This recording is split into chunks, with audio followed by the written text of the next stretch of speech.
we've also started a new series at our last show with Paul Thomson. In fact, this was Paul's idea. It was supposed to be 1-minute tips, and now it's changed into a little bit more than 1 minute, but they're great tips, and we appreciate Paul wanting to be part of the program and bring this idea and this concept to us. So with that said, Paul, what is your tip for tonight? Okay, well, I guess, TC, have you got the pictures ready to go? We're standing by. Let me throw them up for you.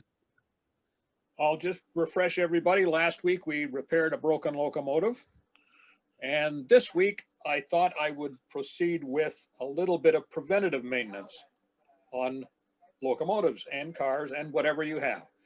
Here we see one of my favorite pieces that I take to shows all the time and run constantly. But this is what I'm faced with when I look at the box. How do I get the thing out every time? That can be a problem, especially if there's lots of details. Dylan, next slide, please. Okay, as you can see, I keep this one in plastic, rather thicker plastic than it would normally be wrapped in, but I don't actually cocoon the thing. I leave it in a bit of a sling. Dylan, next slide, please.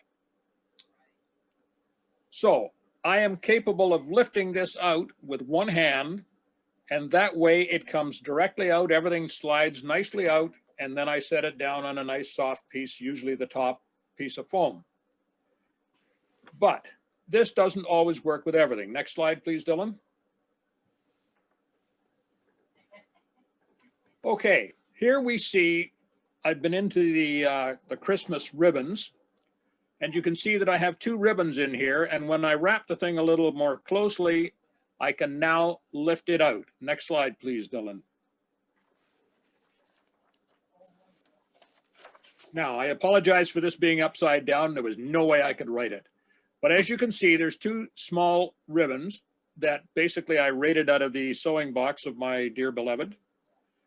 And I put those underneath the piece, which will become evident as to what's going to happen here in a second. Next slide, please, Dylan. I am now capable of lifting this piece out, which normally I would have to pull the box apart, whack on it, and risk breaking who knows what. Next slide, please, Dylan. And as you can see, it lifts straight out. Okay, on this particular case, the ribbons I wrapped with a little bit of plastic wrap because basically I wasn't sure what was going to happen with the paint reacting with the Chinese ribbons. Next slide, please, Dylan. Now, putting it back in, you just sort of drop it in exactly the same thing after you've put your ribbons back under it. And the weight of the car or whatever locomotive you've got will basically settle itself down.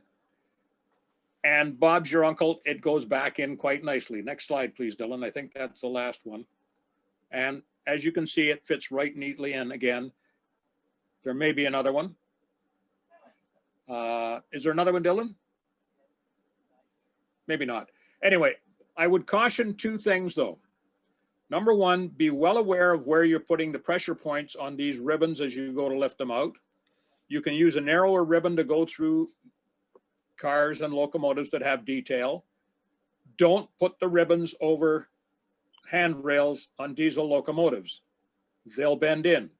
So you're kind of on your own as to where you place the ribbons. On this particular model, I was able to place them around the trucks and avoid any roof detail, etc. And that's my tip for this week.